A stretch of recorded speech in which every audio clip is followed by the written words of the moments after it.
The moment the mug touched my lips, I knew. The smell was wrong, metallic, bitter, masked under sugar. He placed it in my hands with a smile that was too wide, too rehearsed. "Made you a special coffee, honey."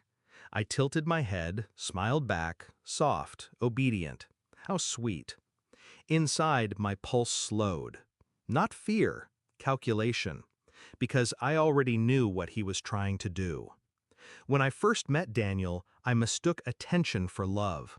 He brought flowers, whispered promises, convinced me I was chosen.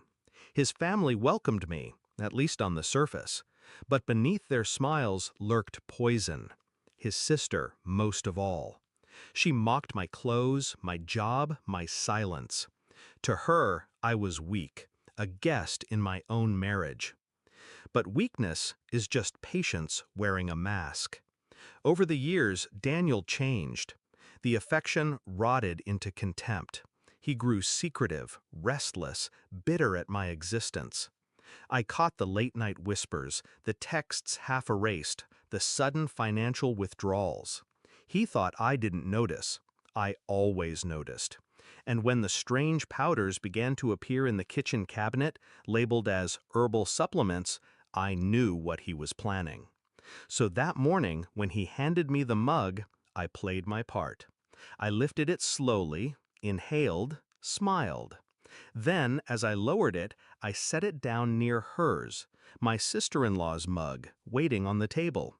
She was scrolling on her phone, smirking, ready to toss another insult my way. I swapped them with a flick of my hand. Quiet, natural, invisible. She didn't notice. He didn't notice. But I noticed everything. 30 minutes later, her laughter turned into coughing. Her coughing into choking. Her smirk twisted into panic. She clutched her stomach, eyes wide, skin pale. Daniel froze, his face drained as he watched his sister collapse. And in that silence, I looked at him. I held his gaze. I let him know, without a word, that I knew. He broke first. His eyes darted from her to me, horror spilling across his face as the truth closed in. He hadn't just poisoned me, he had poisoned his own blood. The ambulance came, the house filled with chaos. I stayed calm, hands folded, face serene. I was the grieving sister-in-law, the shocked wife. No one questioned me. No one even thought to.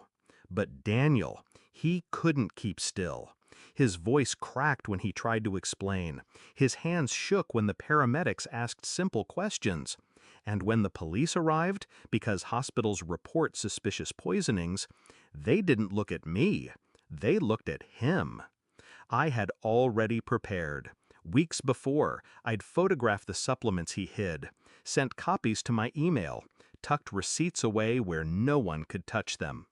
I'd documented the late-night searches he left open on his laptop. Lethal household substances, odorless poisons, how to fake a heart attack. He thought he was clever, but he was sloppy, and I had patience. That night, after they took his sister to the hospital and took him into questioning, I sat in the kitchen alone. I picked up the untouched mug he had made for me. I traced the rim with my finger. I should have felt fear. I should have felt grief. But all I felt was clarity. For years, they treated me like prey, a quiet wife, a punching bag, a shadow. But prey that watches long enough learns every movement of the hunter. And when the moment comes, prey becomes executioner. Weeks later, the police called, evidence stacked too high. His fingerprints on the jar, his searches on record. His attempt to silence me turned into the rope that strangled him. His sister survived, though barely. She doesn't smirk anymore. She doesn't look at me at all. Maybe she sees me now for what I am. Not weak, not naive, but dangerous. Daniel sits behind bars, his life rotting in a cell. His special coffee never reached my lips. And mine? My life finally began the moment I set that mug down and smiled. People ask me sometimes, did I plan to swap the cups that morning? Was it instinct or strategy? The truth is, it doesn't matter, because when betrayal brews long enough, revenge becomes second nature. And 30 minutes later, he finally tasted what he had been serving me for years.